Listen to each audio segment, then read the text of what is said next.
Hello friends, welcome back to our channel. A very good morning, good afternoon and good night. आप जिस भी time मेरा video देख रहे हैं आपको उस टाइम का विश. तो इस वीडियो में हम लोग करने जा रहे हैं क्लास 11th के मैथ्स एनसीईआरटी का चैप्टर 12 इंट्रोडक्शन टू 3D यानी कि थ्री डायमेंशनल फिगर. ठीक. तो ये जो वीडियो है ये है इंट्रो वीडियो यानी कि इंट्रोडक्शन वीडियो है चैप्टर 12 का. अगर आपने इसे बहुत ही अच्छे से देख लिया और अच्छे से समझ लिया तो आप ये समझ लिए कि आपको 95% चैप्टर ऐसे ही आ गया. क्योंकि ये कॉन्सेप्ट अगर आपको आ गया तो आप चैप्टर आपको बहुत ही हलवा लगने वाला है यानी कि बहुत ही आसान लगने वाला है. ठीक. तो चलिए हम लोग इसका इंट्रोडक्शन स्टार्ट करते हैं. तो इसमें आता है 3D यानी कि थ्री डायमेंशनल फिगर. 3D यानी कि three dimensional. The something which has three dimensions is known as three dimensional. मतलब किसी चीज को डिफाइन करने के लिए अगर हम तीन डायमेंशंस का यूज करते हैं जैसे कि एक्स वाई और जेड, तीन डायमेंशंस का यूज करते हैं तो उसे हम लोग बोलते हैं एक्स वाई जेड. ठीक. अगर तीन डायमेंशंस का हम लोग किसी चीज को डिफाइन करने के लिए यूज कर रहे हैं तीन डायमेंशंस का तो उसे हम लोग बोलते हैं एक्स वाई जेड. ठीक. या फिर something which has three dimensions, ऐसी कोई चीज जिसके तीन डायमेंशंस है यानी कि लेंथ, ब्रेथ और हाइट भी है तो उसे हम लोग बोलते हैं ये थ्री डायमेंशनल फिगर है. ठीक. जैसे कि यहाँ पे देखिए आप, ये होता है आपकी, ये एक एक्सिस हो गई, एक एक्सिस ये हो गई, एक एक्सिस ये हो गई. ठीक. आप किसी को भी एक्स वाई जेड मान सकते हैं. आप चाहे इसे एक्स मानिए, चाहे इसे एक्स मानिए, चाहे इसे एक्स मानिए. ठीक. किसी को भी मान सकते हैं हम लोग. चलिए हम लोग इसे एक्स मान लेते हैं, इसे वाई मान लेते हैं और इसे जेड मान लेते हैं. ठीक. ये 90 डिग्री होता है और ये 90 डिग्री होता है और ये भी 90 डिग्री होता है. तीनों जो है 90 डिग्री होते हैं. ठीक. अब आप यहाँ पे देखिए, इसको अगर हम लोग एक्सटेंड कर देते हैं ऐसे, ये हो जाता है जेड डैश. इसे एक्सटेंड कर देते हैं, ये हो जाता है वाई डैश. और इसे भी एक्सटेंड कर दीजिए तो ये हो जाएगा आपका एक्स डैश. ठीक. ये होती हैं तीनों एक्सिस. ठीक. इसमें जैसे मान लेते हैं जो ओरिजिन होता है इसके पॉइंट होते हैं 0,0,0. तीन एक्सिस हैं इसलिए यहाँ पे तीन बार जीरो आ जाएगा. ठीक. मान लेते हैं पी पॉइंट है तो उसमें हो जाएगा x comma y comma z. ठीक. अगर यहाँ पे देखते ए बी और सी, हम लोग तीन पॉइंट ले लेते हैं. मान लेते हैं एक्स एक्सिस पे हमारा कोई पॉइंट है तो एक्स एक्सिस पे अगर पॉइंट होगा तो उस पे सिर्फ एक्स रहेगा और वाई और जेड जीरो हो जाएंगे. ठीक. अगर मान लेते हैं हमारा जो पॉइंट है वो है हमारा वाई एक्सिस पे, तो वाई एक्सिस पे जो एक्स है वो जीरो हो जाएगा, सिर्फ वाई रहेगा और जेड भी जीरो हो जाएगा. ठीक. अगर जेड पे लेते हैं तो वो एक्स जीरो हो जाएगा और वाई भी जीरो और सिर्फ जेड रहेगा. ठीक. जेड की मतलब वैल्यू होगी और एक्स और वाई जीरो हो जाएंगे. ठीक. तो अब इसमें सेकेंड पॉइंट आता है कि ऑक्टेंट क्या होता है. ये ऑक्टेंट क्या होता है. ठीक. ऑक्टेंट समझते हैं. आप स्क्रीन पे देखिए, आपको एक फिगर दिख रहा होगा, इसी को बोलते हैं ऑक्टेंट. ठीक. ऑक्टेंट ऐसा फिगर होता है जिसमें 8 क्वाड्रेंट्स होते हैं. कितने क्वाड्रेंट्स होते हैं? 8 क्वाड्रेंट्स. ठीक. मतलब ऐसा फिगर जिसमें 8 क्वाड्रेंट्स होते हैं उसको हम लोग बोलते हैं 8 क्वाड्रेंट्स को ऑक्टेंट. ठीक. इसमें आप देखिए 8 फेजेस हैं यानी कि 8 क्वाड्रेंट्स हैं. First, second, third, fourth, fifth, six and seventh, eighth. ठीक. अब आप यहाँ पे देखिए, हमने नाइन्थ और टेंथ में ये वाला पढ़ा था यानी कि ये क्या होता है, first quadrant, second quadrant, third quadrant और ये होता था फोर्थ क्वाड्रेंट. फर्स्ट में दोनों प्लस होते थे, सेकंड में माइनस और प्लस होते थे, थर्ड में माइनस माइनस और फिर फोर्थ में प्लस और माइनस. ठीक. ये होता था आपका क्वाड्रेंट यानी कि उसमें चार क्वाड्रेंट होते थे और ऑक्टेंट में कितने क्वाड्रेंट होते हैं? 8 क्वाड्रेंट. ठीक. अब आप यहाँ पे देखिए, ऑक्टेंट यानी कि अगर आपको जैसे मान लिया कि पॉइंट दिया गया है, तीन पॉइंट दिए जा रहे हैं एक्स वाई और जेड, तो हम लोग कैसे बताएंगे कि ये किस क्वाड्रेंट में लाई करेगा? तो उसके लिए एक क्वाड्रेंट याद करने के लिए आपको एक बहुत ही बेस्ट ट्रिक है, वो आप यहाँ पे देखिए. आप पहले सीरीज वाइज ऐसे ही लिख लीजिए. पहले क्या आता है? फर्स्ट क्वाड्रेंट प्लस प्लस, फिर दूसरा आता है माइनस प्लस, तीसरा आता है माइनस माइनस और फिर आता है प्लस और माइनस. इसी वे में जस्ट इसके नीचे फिर से आप लिख लीजिए जैसे कि plus plus minus plus minus minus और प्लस और माइनस. ये पहले मैंने चार बार लिखा, फिर उसके बाद जस्ट नीचे वैसे ही first, second, third, fourth quadrant लिख दिया. अब पहले में चारों में प्लस प्लस लगा दीजिए और दूसरे फेज में यहाँ पे माइनस माइनस माइनस माइनस लगा दीजिए। ये आपके 8 क्वाड्रेंट्स होते हैं। अगर तीनों प्लस हैं तो आपका आ जाएगा फर्स्ट क्वाड्रेंट में, अगर y और z प्लस हैं तो आपका आ जाएगा सेकंड में। ऐसे ही मतलब अगर फिर ऐसे ही अगर पॉइंट आपको दिए होंगे तो आपके ऐसे ही आप क्वाड्रेंट पहचान सकते हैं। ठीक, अगर मान लीजिए दिया है आपका 2 कॉमा -3 4, ठीक, अगर आपको ये दिया हुआ है यानी कि x प्लस है, z प्लस है और y क्या है -3, ठीक, तो ये आपका किस क्वाड्रेंट में आएगा? तो आप यहाँ पे देखिए first second third fourth, x plus है, z प्लस है और जो ये है माइनस में। यहाँ पे आप देखिए 2 -3 और 4, तो यहाँ पे आ जाएगा 2 प्लस है यानी कि 2 प्लस है, 4 यानी कि y प्लस मतलब x प्लस है, z प्लस है, तो x प्लस है और z प्लस है और y क्या है -3, तो यहाँ पे आ गया है। तो यहाँ पे देखिए आप फर्स्ट सेकंड थर्ड और फोर्थ, तो ये जो पॉइंट है आपका आ जाएगा फोर्थ क्वाड्रेंट में। ठीक, अगर इसको बोला जाता है कि आप सिंबॉलिकली लिखिए, मतलब सिंबल्स में लिखिए, तो आप लिख देंगे x y डैश और ये क्या हो जाता है z। ठीक, ऐसे आप लिख सकते हैं, या इसको आप ऐसे भी लिख x y डैश o और z। ठीक, ऐसे भी लिख सकते हैं। ठीक, तो ये आप क्वाड्रेंट ऐसे पहचान लेंगे। यहाँ पे मैंने आपको एग्जांपल देके बता दिया, आपको ये 8 क्वाड्रेंट्स होते हैं और आप ऐसे पहचानेंगे। ठीक, तो नेक्स्ट पेज पे हम लोग देखते हैं इसका थर्ड पॉइंट। इसमें थर्ड पॉइंट जो थर्ड पॉइंट है वो आता है डिस्टेंस फार्मूला।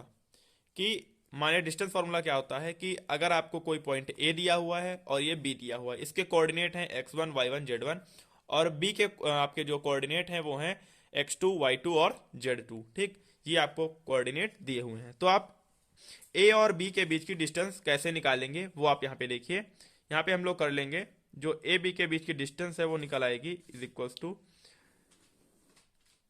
सेम पिछले वाले डिस्टेंस फॉर्मूला के जैसा है, लेकिन इसमें थोड़ा सा डिफरेंस है। यहाँ पे हो जाएगा x2 माइनस x1 का whole square plus y2 minus y1 का whole square plus z2 minus z1 का होल स्क्वायर। इस तरह आप दो पॉइंट्स के बीच की डिस्टेंस फाइंड आउट कर सकते हैं। ठीक, इसमें फोर्थ पॉइंट आता है कि for collinearity,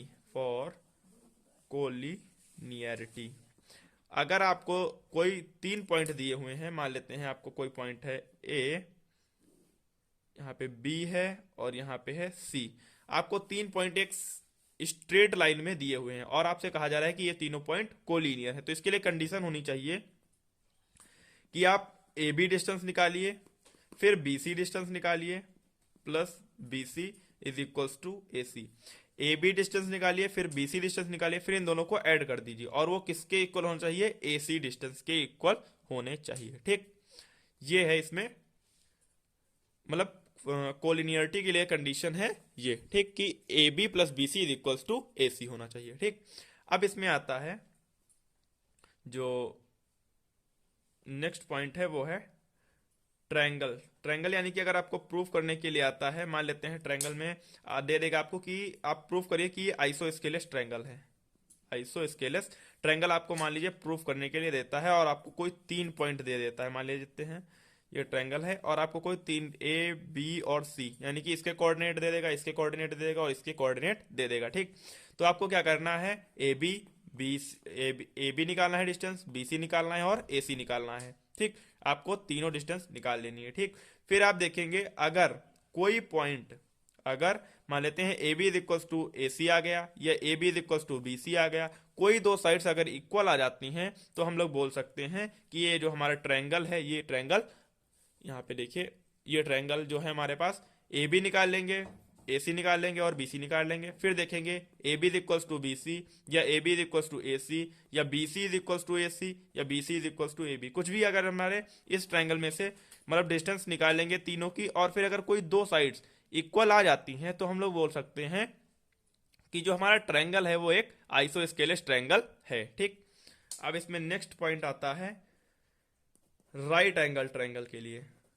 right angled triangle. ठीक, राइट एंगल ट्रायंगल में देखिए, मान लेते हैं हमारे पास कोई ये एक ट्रायंगल दिया हुआ है। ठीक, ये ट्रायंगल है। ठीक, ये 90 डिग्री, यहाँ पे देखिए आप, ये ट्रायंगल है, ये 90 डिग्री है।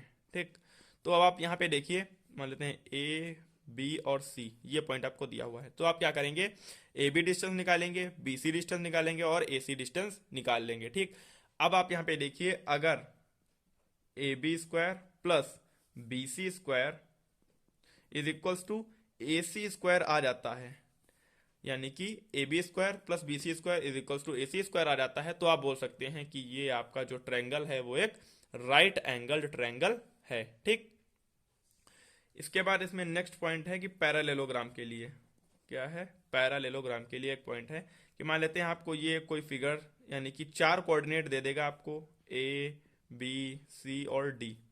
कोई आपको 4 कोऑर्डिनेट दे देगा ए बी सी डी और आपसे पूछेगा कि ये पैरेललोग्राम है या नहीं। तो आप क्या करेंगे, पहले उसकी ए बी डिस्टेंस, फिर बी सी डिस्टेंस, फिर सी डी डिस्टेंस और फिर ए डी डिस्टेंस, चारों डिस्टेंस आप निकाल लेंगे डिस्टेंस फार्मूला से।